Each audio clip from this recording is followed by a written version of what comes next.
afternoon everyone, welcome back to my class. This is Romana Ali and today we are going to discuss about a topic, feedback mechanism in the lesson coordination, the linking system. Feedback mechanism is observed in the secretion of hormones.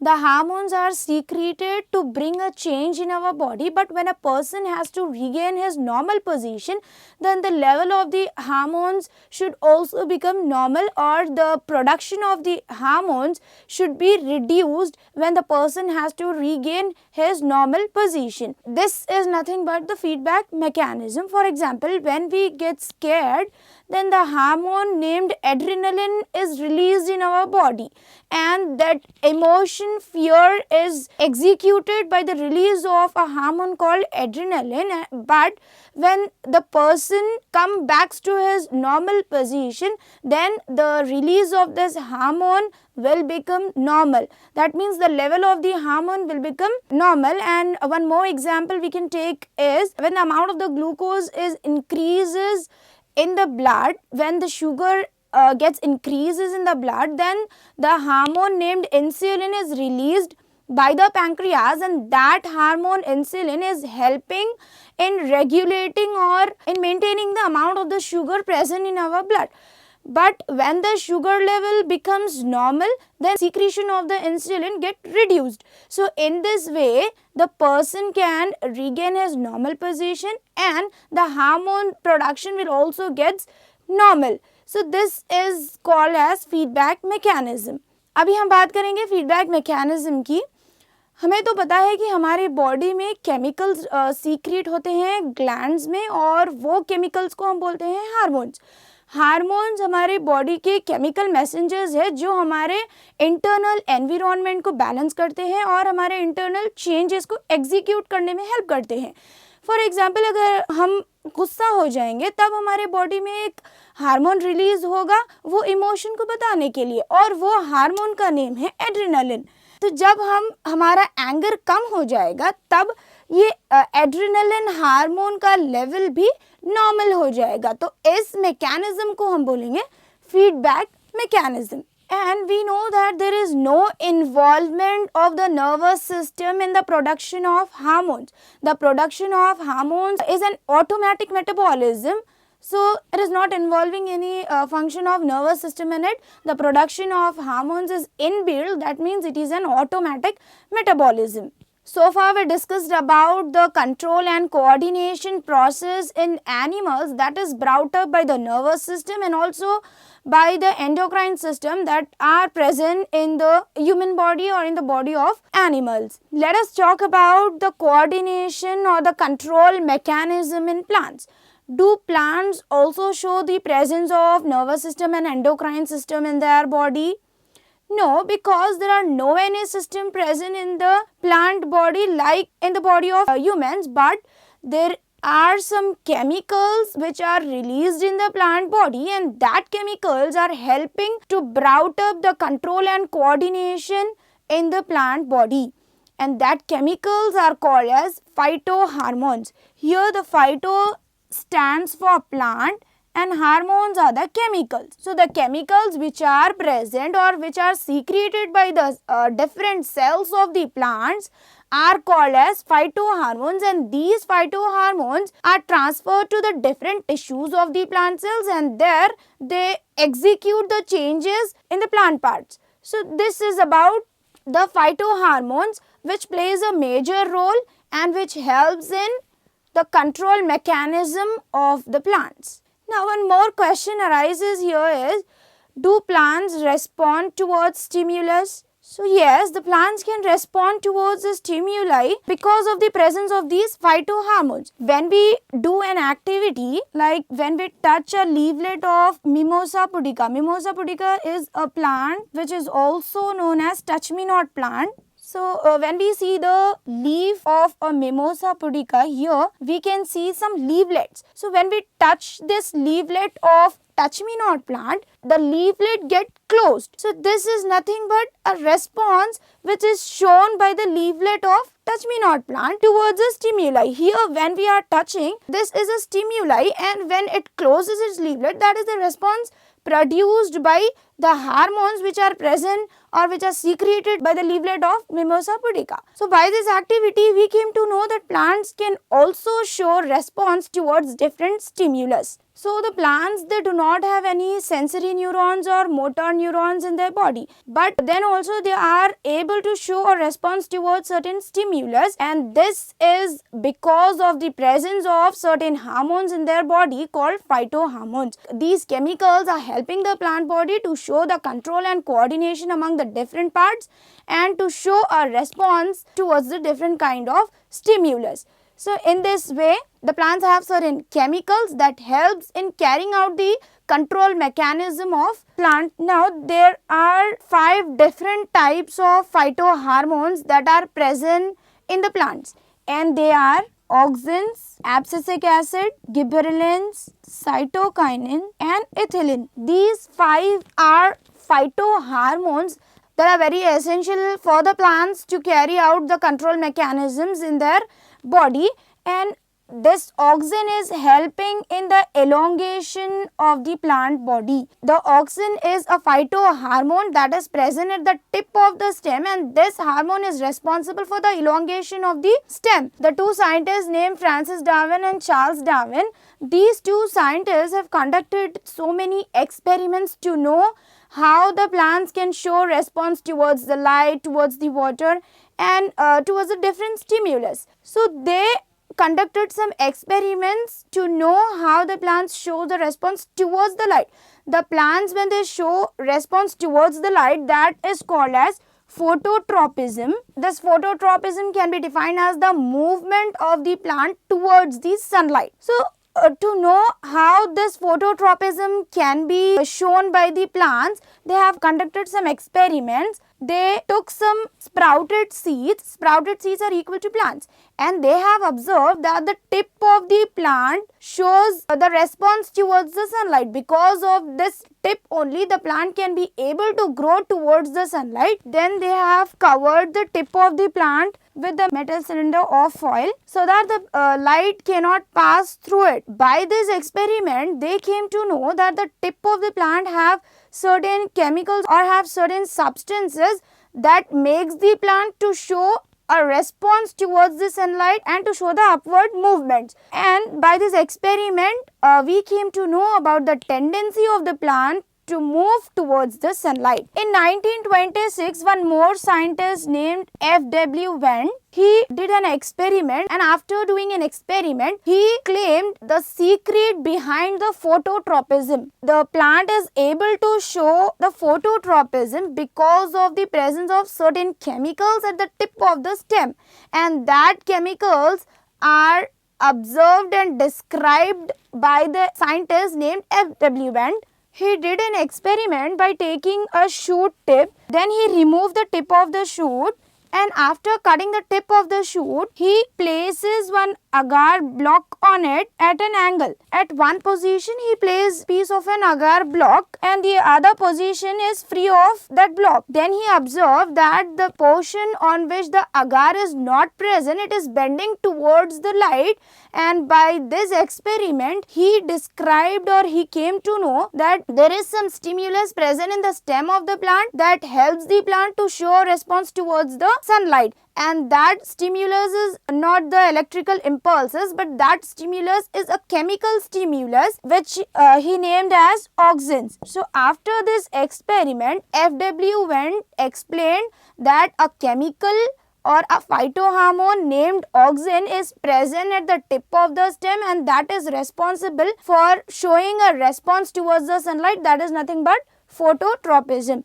So this is about the phototropism, which is a response shown by the plants because of the secretion of a hormone called auxin. Now we will study about the function of each phytohormone. The first one is auxin. As I said you before, that auxins are the phytohormones which helps in the elongation of cells, and these auxins are responsible for the differentiation of roots and shoots also. And this second phytohormone named abscisic acid, it helps in the closing of the stomata during the respiration process. When there is an exchange of gases occurred, when there is need of closing of stomata, a phytohormone named abscisic acid is secreted, and this hormone helps in closing the stomata, and it also helps in seed dormancy. Gibberellin is a phytohormone that plays major role, or that plays many functions in the plant body, and it is responsible for the germination of seeds, and it also helps in the bud formation, cell elongation, development of the fruits, and it also stimulates the flowering. So these are certain functions that are carried out by a phytohormone named gibberellin. The next one is ethylene. Ethylene is a chemical which helps in the ripening of fruits. The fruits get ripened by the release or by the presence of a chemical substance called ethylene. The last one is cytokinins. The cytokinins helps in carrying out the cell division. It also helps in opening of stomata and in the formation of lateral buds. So these are certain functions of these 5 phytohormones that are present in the plants. जैसे कि animals की और humans की body में nervous system है और endocrine system है, सारे चेंजेस को एग्जीक्यूट करने और स्टिम्युलाई की तरफ कुछ रेस्पॉन्स बताने के लिए। इस तरीके से प्लांट्स के अंदर कोई भी ऐसा सिस्टम प्रेजेंट नहीं रहेगा, नर्वस सिस्टम और एंडोक्राइन सिस्टम प्लांट्स की बॉडी में नहीं रहेगा, बल्कि प्लांट्स की बॉडी में थोड़े ऐसे केमिकल्स प्रेजेंट होते हैं जो सारे फंक्शंस को और सारे चेंजेस को एग्जीक्यूट करने में हेल्प करते हैं, और वो केमिकल्स को हम बोलेंगे फाइटोहार्मोन्स। यहाँ पर फाइटो का मतलब होता है प्लांट और हार्मोन्स यानी केमिकल सब्सटेंसेस। सो जो भी केमिकल्स प्रेजेंट होते हैं प्लांट बॉडी में उसको हम बोलेंगे फाइटोहार्मोन्स। और ये फाइटोहार्मोन्स 5 तरह के हैं जो प्लांट्स की बॉडी में प्रेजेंट होते हैं, और वो है auxins, abscisic acid, gibberellins, ethylene, cytokinins. Plants भी तो रिस्पॉन्स बताते हैं लाइट की तरफ, वाटर की तरफ, टेम्परेचर की तरफ और प्रेशर। तो ये सारे रेस्पॉन्सेस जो प्लांट्स बताते हैं, ये सारे रेस्पॉन्सेस को एग्जीक्यूट करने में हेल्प करते हैं ये सारे फाइटोहार्मोन्स। और प्लांट्स की बॉडी में थोड़े फंक्शंस ऐसे हैं जो ये हार्मोन्स के सीक्रेशन के वजह से ही पॉसिबल हो सकते हैं, और वो फंक्शंस है एलोंगेशन ऑफ सेल, यानी सेल बढ़ना, स्टेम की ग्रोथ होना। स्टेम की ग्रोथ पॉसिबल हो सकती है एक केमिकल सब्सटेंस से जो कि टिप ऑफ द स्टेम पे प्रेजेंट होता है, और वो केमिकल सब्सटेंस है ऑक्सिन। और ये ऑक्सिन रूट्स और शूट्स के ग्रोथ में भी हेल्प करता है। ये हार्मोन जिसका नाम ऑक्सिन है, ये जब रिलीज होता है तब स्टेम बढ़ती है लाइट की तरफ, ठीक है। तो वो प्लांट की ग्रोथ लाइट की तरफ होती है, तो उसको हम बोलते हैं फोटोट्रोपिज्म, और ये फोटोट्रोपिज्म ऑक्सिन की मदद से ही हो सकता है। और नेक्स्ट वाला है एब्सिसिक एसिड। ये एक ऐसा हार्मोन है प्लांट की बॉडी में जो स्टोमेटा को क्लोज करने में हेल्प करता है और सीड डोमेंसी में हेल्प करता है।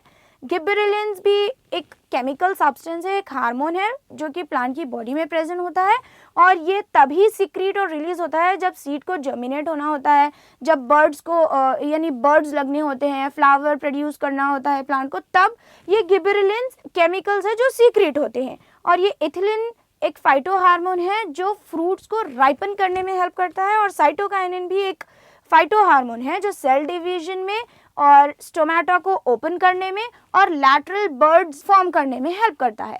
तो ये हो गया हमारे सारे 5 फाइटोहार्मोन्स और उसके थोड़े से functions. In previous experiments, it was proved that the plants have the ability to show response towards the different kinds of stimulus. Any such response towards the direction of the stimulus is called as tropic movements, and the responses that are produced towards the stimulus irrespective of the direction of stimulus, that type of responses are called as nastic movements. In short, we can say the movement of the plant towards the direction of the stimulus is tropic movements, and the movements which are produced by the plants irrespective of the direction of stimulus, that type of movements are called as nastic movements. Here the tropic movements are of different types. The first one is phototropism, which we have already discussed, that the phototropism is the movement of the stem or the growth of the stem towards the light is called as phototropism. So here the light is a stimuli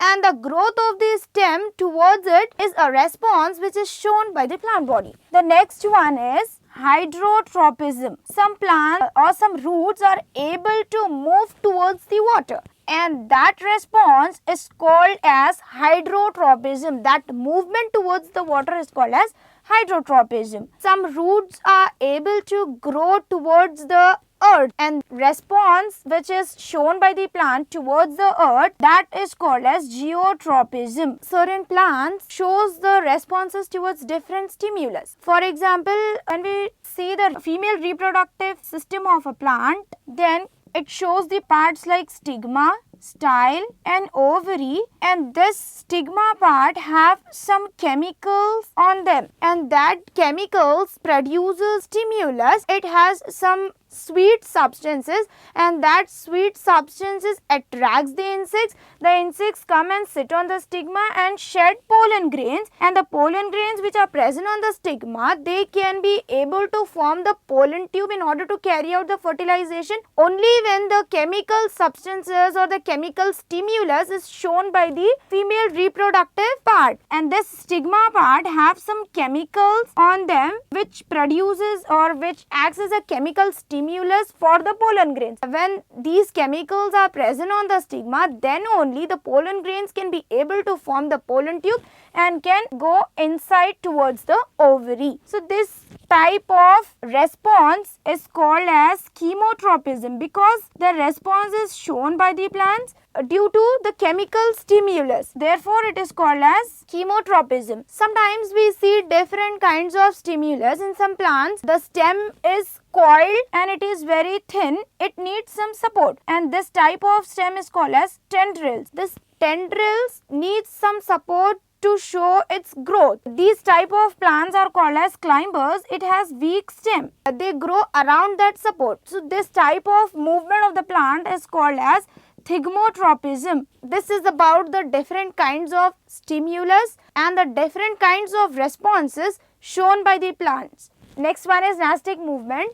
Before I said you that the nastic movements are the responses which is created irrespective of the direction of stimulus. So here we can take an example of touch me not plant, which we have already discussed in the beginning of our class. The response which is shown by the touch me not plant, that can be called as a nastic movement. Plants में दो तरह के movements होते हैं, tropic movement और nastic movement. Tropic movement यानी ऐसे movements जो stimulus के direction में हो, और nastic movements जो stimulus के direction में ना हो, वैसे वाले movements को हम बोलेंगे nastic movements. तो first वाला है phototropism. Photo यानी light. प्लांट जब अपना मूवमेंट बताता है लाइट की तरफ, तो उस मूवमेंट को हम बोलेंगे फोटोट्रोपिज्म, और जब वाटर की तरफ मूवमेंट होगा तो उसको हम बोलेंगे हाइड्रोट्रोपिज्म, अर्थ के तरफ के मूवमेंट को हम बोलेंगे जियोट्रोपिज्म, और जब हम रिप्रोडक्टिव पार्ट देखेंगे, फीमेल रिप्रोडक्टिव पार्ट प्लांट का, तो हमें एक स्टिग्मा पार्ट नजर आएगा, और ये स्टिग्मा पार्ट में थोड़े स्वीट सब्सटेंसेस प्रेजेंट होते हैं जिसकी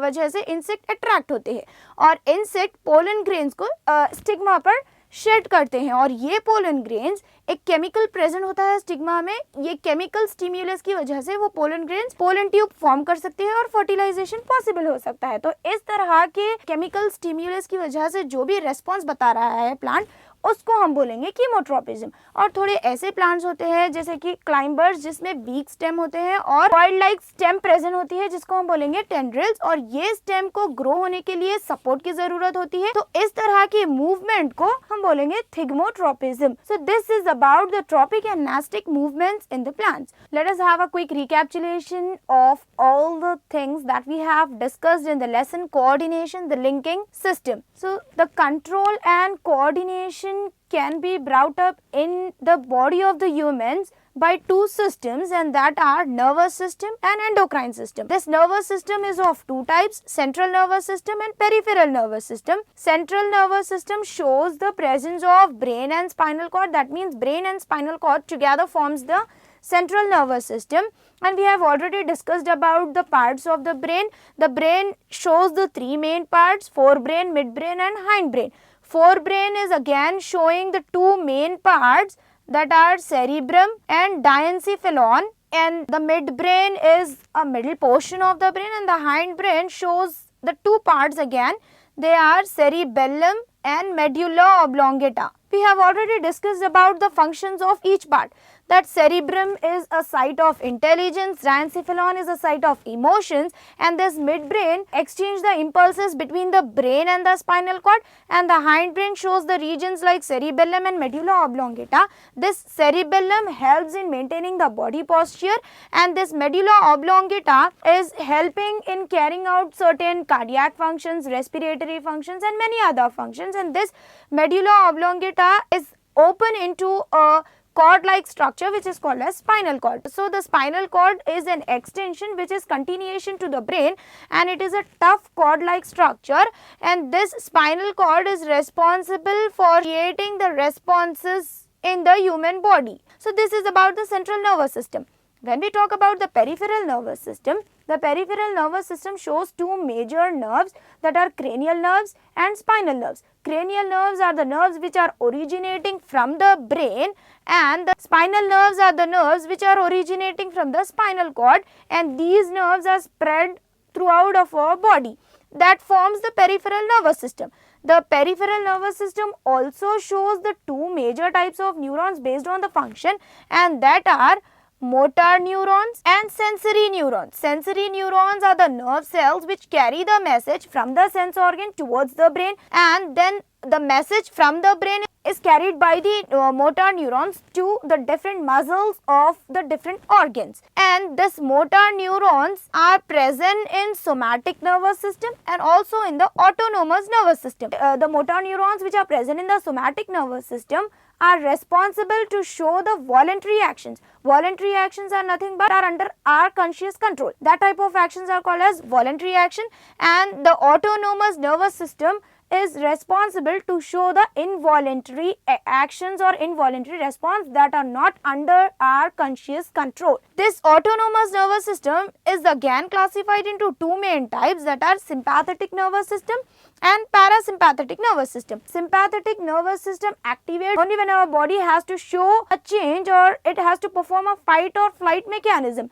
In that situation, the sympathetic nervous system is activated and it helps in fight or flight situation. And the next one is parasympathetic nervous system, that helps to regain the normal condition of our body. After a change is executed, when the person has to regain his normal position, at that time the parasympathetic nervous system is activated. So, this is about the peripheral nervous system. Now, the next one is endocrine system. This endocrine system is not made of nerves. That means it do not show the presence of nerves, and the coordination which is achieved by this endocrine system, that coordination is without the nerves. And the endocrine system shows the presence of different glands, and that glands include pituitary gland, thyroid gland, ovary, testes, adrenal gland and pancreas. These are the different types of glands that are present in the different parts of our body, and these glands are responsible for the secretion of some chemicals, and that chemicals are called as hormones. So, the hormones which are secreted by these glands are responsible to bring a change in our body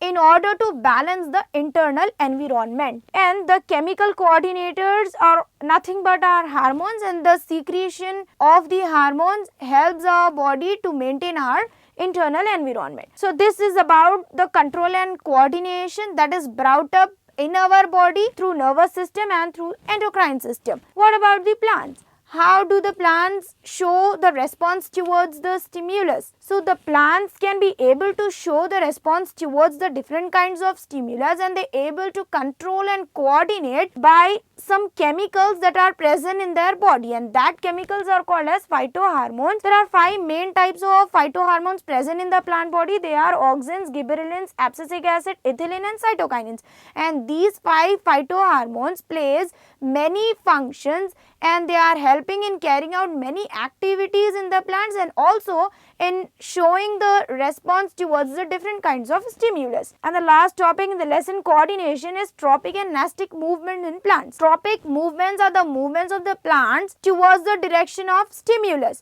For example, the growth of the stem towards the sunlight is called as phototropism. That type of movement comes under the tropic movements, and the nastic movements are the movement of the plant body irrespective of the direction of the stimulus. That type of movements are called as nastic movements. Under the tropic movements, we have already seen the different kinds of stimulus and the different responses produces by the plants. So this is about the lesson coordination, the linking system. With this, we have completed our lesson. In the next class, we'll start one new lesson. Thank you.